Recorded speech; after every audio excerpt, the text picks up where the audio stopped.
Assertiveness skills, the preemptive peace paradox, how avoiding conflict guarantees it. The calibration.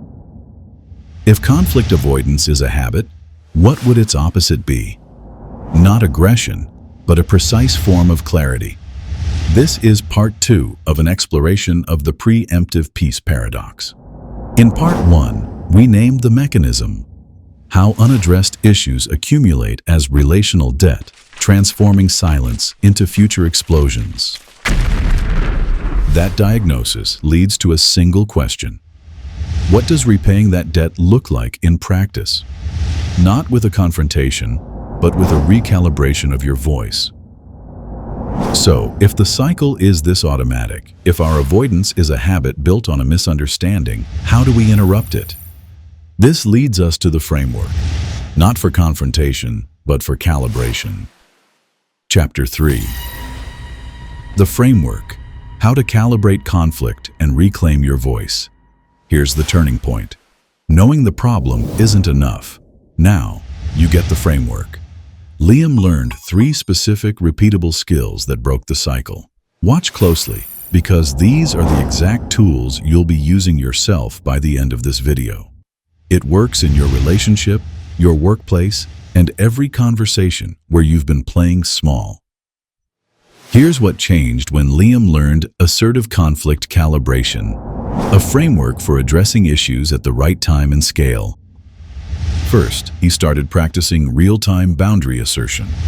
When something bothered him, he addressed it within 48 hours, while it was still a specific incident rather than a generalized pattern. When you called my ambitions cute yesterday, that felt dismissive. I need you to take my goals seriously. Notice, he's not attacking. He's reporting his experience and stating his need. This is assertion, not aggression. Second, he learned issue isolation technique. Instead of letting incidents accumulate until they became character indictments, "You never respect me," he kept each conversation focused on the specific behavior and his specific need. "I need you to arrive when you say you will, or text me if you're running late. That's important to me." One issue, one request. Solvable. Third, he implemented what we call vulnerability-based assertion. Instead of framing boundaries as demands, he started sharing the impact. "When you minimize my career plans, I start withdrawing because I don't feel safe sharing that part of myself with you. I don't want to do that. I want to feel like we're on the same team."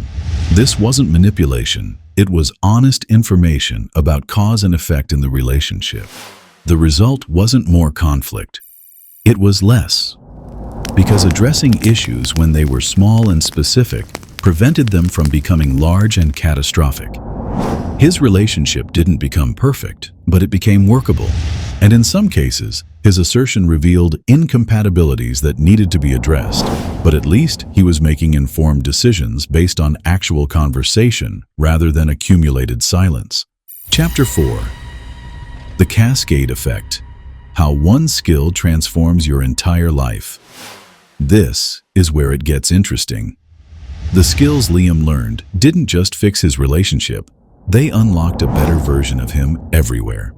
In this final chapter, you'll see how mastering assertiveness in one area cascades into every corner of your life. And you'll get your exact action plan to start the process today. What happened next was even more interesting. The skill didn't stay contained within his relationship with his fiancée. Within months, he noticed the same shift at work, speaking up earlier, setting clearer boundaries. What Liam discovered applies to everyone. You don't have a relationship self and a professional self. You have one nervous system, one set of behavioral patterns, one default response to discomfort.